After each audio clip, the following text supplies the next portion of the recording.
यदि मेरे चैनल में नए हैं तो चैनल को सब्सक्राइब कर लें। वामन अवतार भगवान विष्णु का ही एक अवतार माना जाता है। भगवान विष्णु ने यह अवतार लेकर राजा बलि को पाताल लोक का राजा बनाया था, जिसके द्वारपाल वह स्वयं बने थे। आखिर क्यों भगवान विष्णु को ऐसा करना पड़ा, आइए जानते हैं राजा बलि और भगवान विष्णु की कथा। महाराज बलि का जन्म विरोचन की पत्नी सुलोचना के गर्भ से हुआ था। विरोचन के पश्चात बलि दैत्यों के अधिपति हुए। देवासुर संग्राम में इंद्र के वज्र द्वारा इनकी मृत्यु हो गई थी। दैत्य गुरु शुक्राचार्य ने अपनी संजीवनी विद्या द्वारा इन्हें नवजीवन प्रदान किया और इनके द्वारा विभाजित यज्ञ का अनुष्ठान करवाया।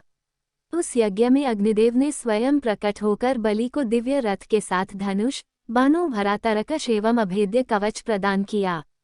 उस रथ पर सवार होकर बलि देवताओं को हराकर स्वर्ग के अधिपति हो गए। उन्हें नियमित इंद्र बनाने के लिए दैत्यगुरु शुक्राचार्य उसने 100वां अश्वमेध यज्ञ करा रहे थे। उधर अपने पुत्रों का निर्वासित जीवन व्यतीत करते हुए देखकर देवमाता अदिति को अत्यंत कष्ट हुआ। उन्होंने अपने पति महर्षि कश्यप की सलाह से प्योव्रत के द्वारा भगवान की आराधना की। उनकी आराधना से प्रसन्न होकर भगवान ने उनके गर्भ से अवतार लेकर देवताएं का दुख दूर करने का आश्वासन दिया। समय आने पर वामन रूप में अदिति के यहाँ भगवान का जन्म हुआ।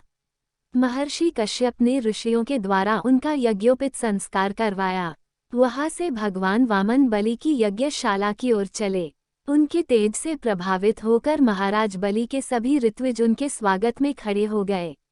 महाराज बलि ने सिंहासन पर बैठाकर भगवान वामन का पद प्रक्षालन किया और चरणोदक लिया। बलि ने कहा, भगवान आपके आगमन से आज मैं कृतार्थ हो गया और मेरा कुल धन्य हो गया। आप जो भी चाहें मुझसे संकोच मांग लें। भगवान वामन ने बलि के कुल एवं दानशीलता की प्रशंसा करते हुए उनमें मात्र 3 पद की भूमि की याचना की। बलि के बार बार और मांगने के आग्रह के बाद भी उन्होंने कुछ भी मांगना स्वीकार नहीं किया। बलि जब भूमि दान संकल्प देने चले तब दैत्य गुरु शुक्राचार्य ने उन्हें समझाते हुए कहा, ये वामन रूप में साक्षात भगवान विष्णु हैं। 3 पद के बहाने तुम्हारा सर्वस्व ले लेंगे। इस पर बलि बोले, गुरुदेव संपूर्ण यज्ञ तो भगवान विष्णु की प्रसन्नता के लिए होते हैं। यदि वो स्वयं दान लेने के लिए मेरे यज्ञ में उपस्थित हैं तो ये परम सौभाग्य और प्रसन्नता का विषय है। ब्राह्मण को दान देने का वचन देकर कदापि नहीं फिर सकता। इस पर शुक्राचार्य उन्हें श्री भ्रष्ट का शाप दे दिया। आचार्य ने शाप से भयभीत हुए बिना बलि ने भगवान को भूमि का दान देने का संकल्प लिया। इसके बाद भगवान वामन से विराट हो गए। उन्होंने एक पद में पृथ्वी और दूसरे में स्वर्ग लोक को नाप लिया। तीसरे पद के लिए बलि को वरुण पाश में बांध लिया। बलि ने नम्रता से कहा, प्रभो, संपत्ति का स्वामी संपत्ति से बड़ा होता है। आपने 2 पद में मेरा राज्य ले लिया, शेष 1 पद में मेरा शरीर नाप लें, तीसरा पद आप मेरे मस्तक पर स्थापित करें।